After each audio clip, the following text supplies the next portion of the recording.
providing transport systems that work well for our clients. That's 8 million people around London, all making their own individual decisions. That's a big challenge.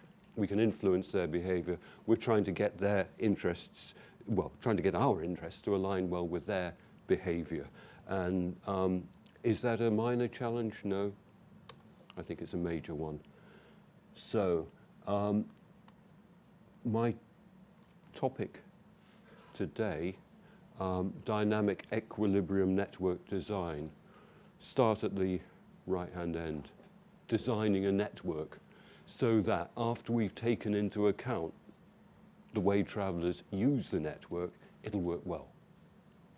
Okay, so we can change what the network looks like, we can change the traffic signals, we can close off roads, we can increase capacity, we can vary signal times and things like that. But how it works in the end depends on how those 8 million people in London or more in China use the network that we provide. So there's the challenge.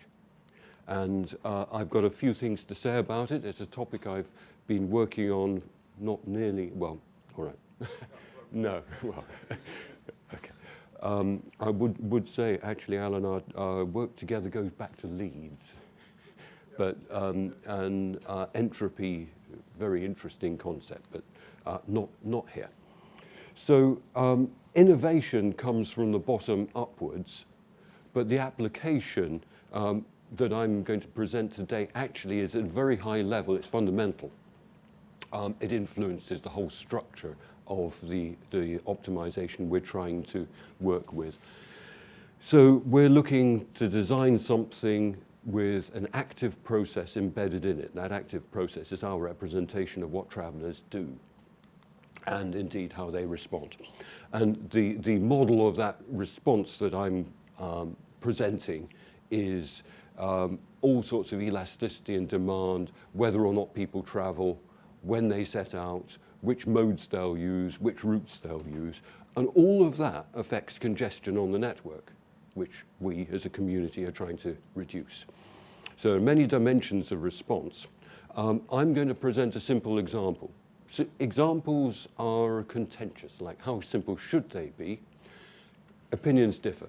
I believe simple is good in the sense that one can see what's going on. I reviewed a paper for a journal recently where the editor said, we're fed up with simple examples, we want realism. Arguments both ways. I'm going simple. And I have a few comments on optimal design, and what we're going to see is, depending on how large the remit of the design is, the design components will vary, sometimes in opposite directions, depending on whether, well, the scope of the design, the smaller parts might be enlarged or decreased. So here we go. I've got a bi-level structure. Sorry, I think, does that show? No, okay. I can only, well, bi-level structure. We've got a set of design variables, I call them P, that's historical, but there we go, P. And they might be signal timings, what we're here for, they might be road pricing, might be the structure of the road network, or anything else that will influence the provision. And depending on the design, we'll get response. And we can only influence the response, we can't control it. That's the nature of open access public systems. So the sort of responses that we generally consider a frequency of travel, mode, route, departure time, and maybe a few other things about usage. In order to work out how well the system is going to work, we need to bring together the design variables and also the response variables. The response variables depend on the design. And that embedded structure involves the bi-level, where we choose the design and the respondents respond, the traveling public respond. But it's asymmetric. And at the upper level, the design level, both the design variables and the response variables are treated as variables. At the lower level, the design is fixed. And that distinction is fundamental to approaches to this. If we don't respect that the design is fixed at the lower level, and there's a good literature on that, if we don't respect that, we will get suboptimal solutions, and they might even be worse than doing nothing. So if we want to evaluate this, we have to consider not only the effect of design on performance, but the effect of design on response, and then response on performance. Is that easy? Well, it's in some sense fundamentally difficult because the response will not be linear in the design. And that means we've got a non-convex optimization problem. Those wishing to rise to a challenge, good. So here is a formulation. We want to maximize performance, and S is some measure of performance that depends on the costs, and U is the cost of doing the work. Could be absorbed into S, it doesn't matter too much. But the difficulty in this is the below the subject 2. The cost depends on the demand, T, and the design, and the demand depends on the cost. So we've got this embedded structure, non-linear constraints. The bi-level approach is known in the literature. It's addressed academically, and the reason why it's problematic is that we're looking to solve as the constraints the sub-problem of the intersection of curves. And I will take the liberty of pointing to one of the screens. We've got a demand curve. Here we've got cost across the bottom and the total amount of demand. As the cost increases, so the demand decreases. Not very much in this case, but let me assure you it does. We have the inverse of the cost-flow relationship here, and where the two curves cross is the equilibrium point in the constraint space. That's a feasible solution. If we change the demand, we move the cost curve. So we move this point. And the structure of the constraints is to track that movement. And subject to our solution lying on that intersection, we're looking for the best design. So how have we done this in the past? Well, we have estimated satisfaction, this S for the community, what they get out of what we provide. We've estimated the costs and we've estimated the response.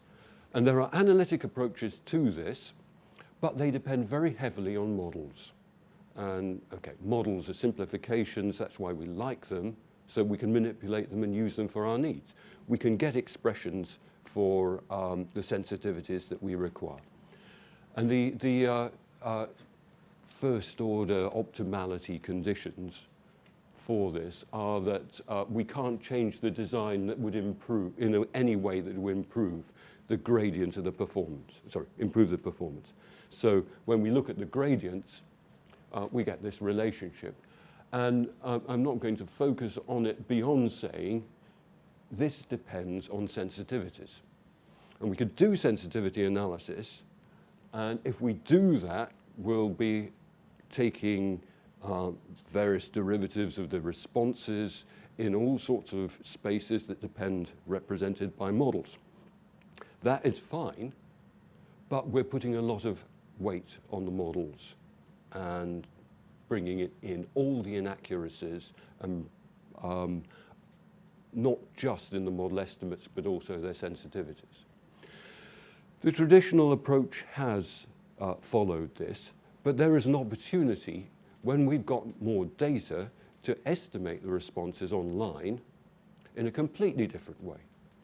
So rather than saying we'll do something a little bit different way down in the chain of calculations, percolating up to this kind of equation, rather than do that, what we have an opportunity to do is wipe out the whole of this sensitivity from analysis and replace it with estimates based on observation and learnt somehow through AI.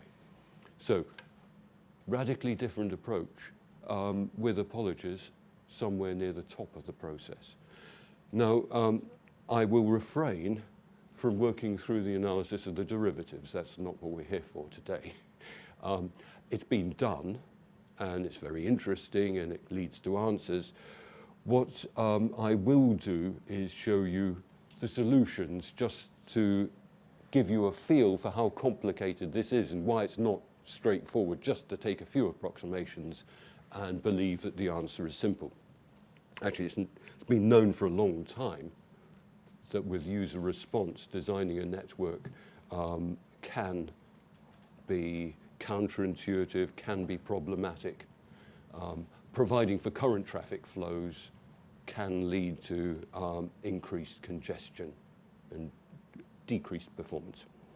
Okay, so the opportunity use observed and imputed sensitivities as opposed to analytic methodology. Now, I'll come clean. I'd rather do the analysis, but I understand it's subject to discrepancies, errors that might undermine the whole process. The reason for doing analysis is to get an indication of what is likely to happen if the model were true. It's kind of hypothetical, but to get an indication of behavior. So I'm going to identify a few of the design variables, actually two of the design variables, things we could vary in a network. One is the free flow travel time along a link. We might change the speed limit.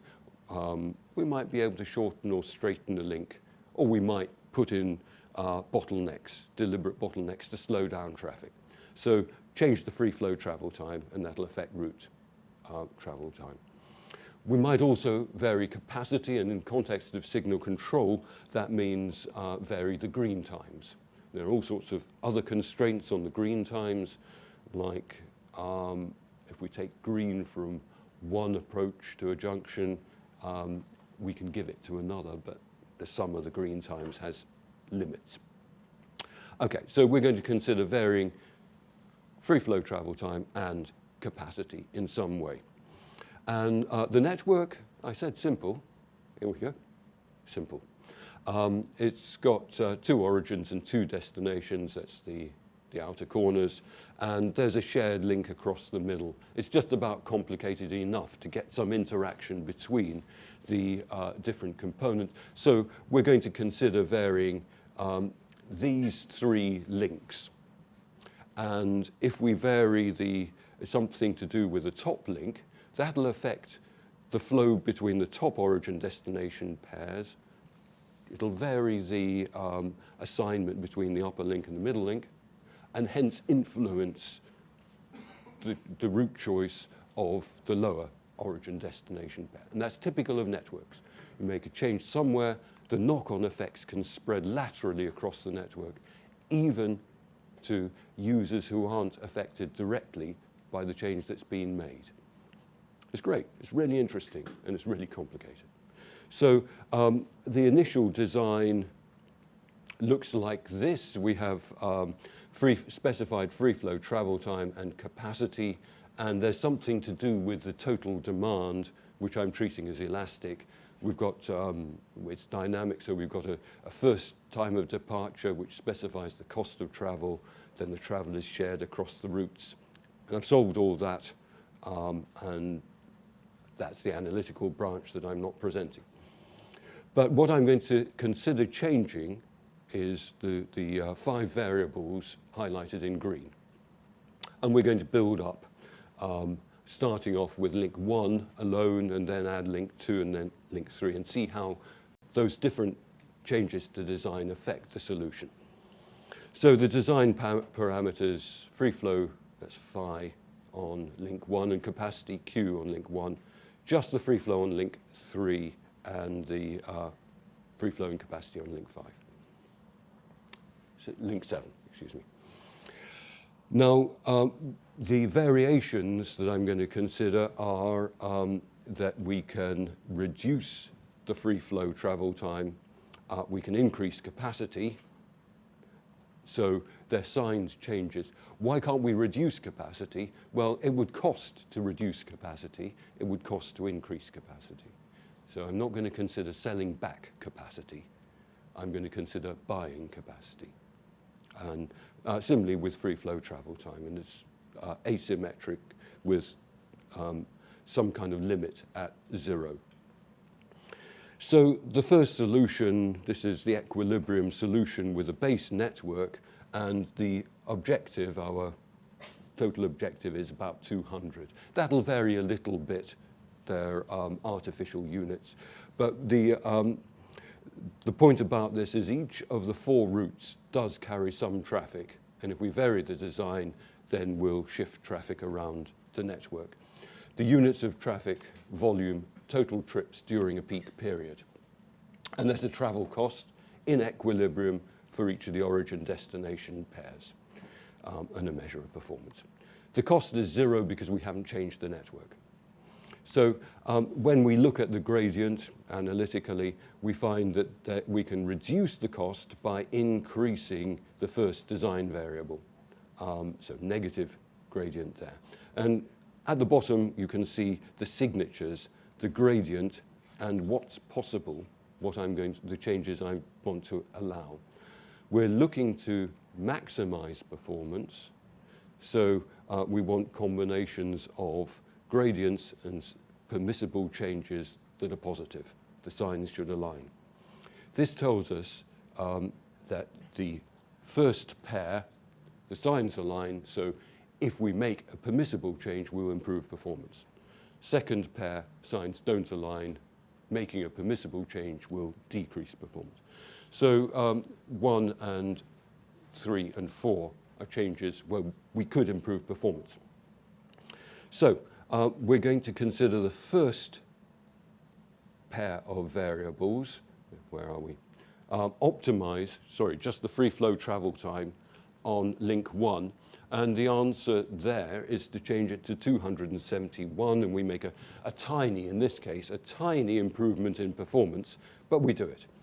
And at the solution, the gradient with respect to that design variable is 0. So we've got stationarity. There are other changes we could make, but that's the best design if all we're going to change is the free flow travel time on link 1. That's it. Now, what happens if we expand the choice to free flow travel time and capacity on link 1? Well, we get a different design. We've expanded the possibilities, so we must improve the performance, and we have. We've increased it marginally. We've got stationarity, both gradients 0. There's still more we could do. The third design variable now has an opportunity for improvement, which we've not taken up. And finally, if we allow changes in all five of our design variables, then we can improve the performance further. But you'll notice in this case, we've declined any change in capacity on link 1.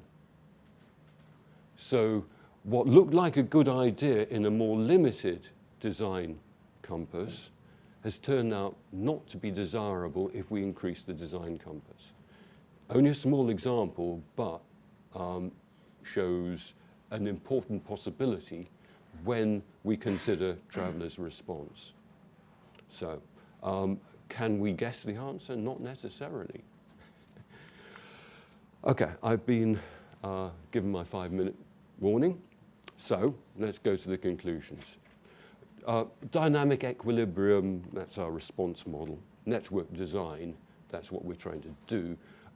We can get some traction.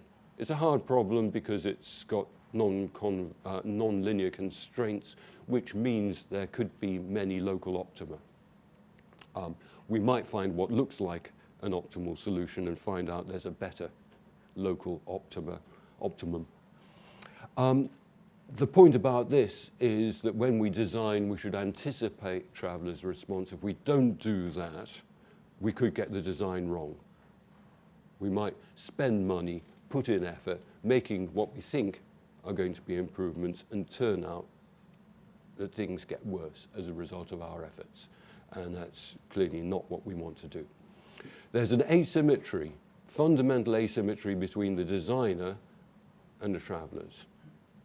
Now, the travelers are behaving in a way that meets their follows their own interests, and that's fine. But collectively, that doesn't necessarily promote societal interests. And in the worst case, if we leave travelers to follow their own interests and we ignore that, things can get worse for everyone.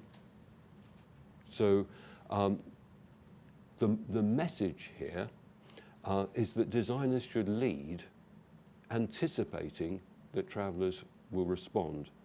And it's a leader-follower, an asymmetric relationship. Important to understand, otherwise we risk, with best intentions, we risk damaging. Sensitivity analysis, in some sense, is crucial. I've done it analytically. How practical is that? Well, I have to say, not really. And there comes a point when data prevail. We're not short of data these days. That's changed. Go back to the turn of the millennium, data were at a premium. That's different now. And it's an opportunity for us to stimulate networks by making small changes, observe responses, and impute the sensitivity rather than do it analytically. So our challenge, your challenge, make use of observations to populate this structure. Okay. Thank you, Alan.